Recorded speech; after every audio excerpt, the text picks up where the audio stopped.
Donald Trump unleashed a torrent of falsehoods, from insulin costs to blue states executing babies at birth and claiming Joe Biden wanted to quadruple people's taxes. This at the first presidential debate held in Atlanta. The CNN moderators were criticized for not correcting Trump or Biden when either made false statements. They debated over immigration, taxes, and their own presidential track records. Over the course of 90 minutes, Biden struggled to deliver lines and counter Trump. Take a listen. We have 1,000 trillionaires in America. Billionaires in America. And what's happening?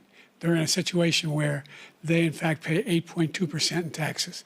If they just paid 24%, 25%, either one of those numbers, they'd raise $500 billion, I should say, in a 10-year period. We'd be able to wipe out his debt. We'd be able to help make sure that all those things we need to do, child care, elder care, making sure that we continue to strengthen our healthcare system, making sure that we're able to make every single solitary person eligible for what I've been able to do with the with dealing with everything we have to do with, look, if we finally beat Medicare.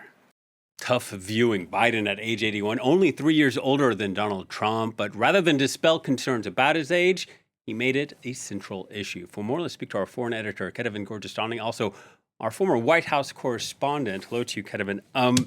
What did you make of Joe Biden's performance? It was a very tough night for Joe Biden. If the goal of the Biden campaign was to alleviate the concerns of some of their voters about Joe Biden's fitness for office, that certainly did not help. This debate more likely served as a way to remind people of his weaknesses, of those concerns, because, as you said, he was simply at some times just not there, unable to finish a sentence, losing his train of thought, unable to land some of the attacks that seemed to have been prepared. Remember, he prepared at least for a week in Camp David doing mock debate. So this was a man who was presented as someone who was extremely prepared.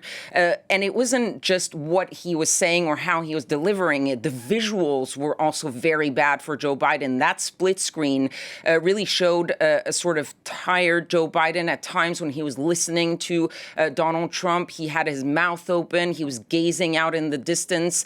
And in contrast, Donald Trump seemed way more energetic, way more in charge. And you said it, they're only 3 years apart, but it seemed that they were much more different in their age when you looked at your screen, even without the sound, and even on the topics where you would have thought that Joe Biden would have been good, his strengths, the issues that matter to his voters, like abortion, like democracy, all of those things, he wasn't able to really land those attacks to show why he was so different from Donald Trump. That was also the goal of this debate, that the Democrats wanted, that Joe Biden's team wanted. It was to show the difference between the two men, but that's not probably the difference that they wanted to display on that debate night. And so you saw really after that debate, even though Joe Biden himself said we did well after that debate, his vice president, Kamala Harris, said, yes, it was a slow start, but then he showed substance. The problem is the perception. And if voters were watching those 90 minutes, the substance sort of got drowned out by the delivery, by the performance, by the visuals. All of those things sort of erased all of the substance or the policy that he wanted to display. Yeah, and more Democrats questioning his name actually being on the ballot in November. This was something that was sort of a rumor in the previous months, things that were thrown around. But now this discussion has sort of come to light a little bit, even in public, some Democrats questioning whether Joe Biden should be the candidate. Now, it is almost impossible for Joe Biden not to be the candidate, but not completely impossible. There are really two options. One is the Democrats, some of the leadership, his family, tell him you need to step down and he agrees to step down, that opens an open convention. That doesn't mean that Kamala Harris would automatically replace him on the ticket. It's just an open convention, and the delegates will have to vote for another candidate, and that person will need to get a majority of the 4,000 candidates.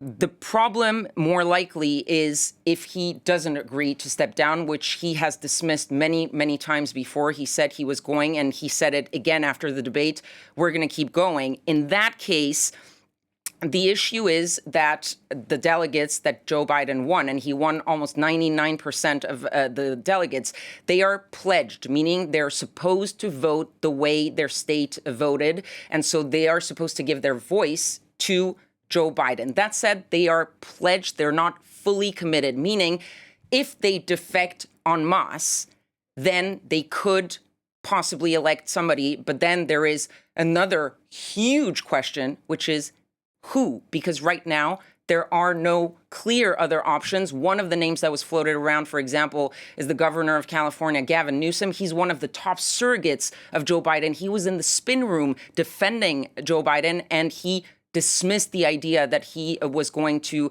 not have Joe Biden's back till the end. And running out of time real quickly, Donald Trump's performance, what did you make of it? Well, Donald Trump's performance was not so much a victory of Donald Trump. It was a defeat of Joe Biden, and the lackluster performance by Joe Biden sort of overshadowed what Donald Trump did. He said he did very well in the sense that people were wondering if he was going to be the sort of unhinged Donald Trump that we saw 4 years ago. He was not. He stayed sort of on message on immigration, on the economy, hammering Donald Trump.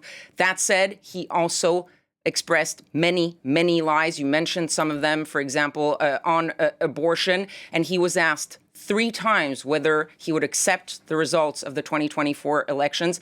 3 times he deflected. He said, yes, he would accept if he felt the election was fair, and then went back to saying that the 2020 election was stolen.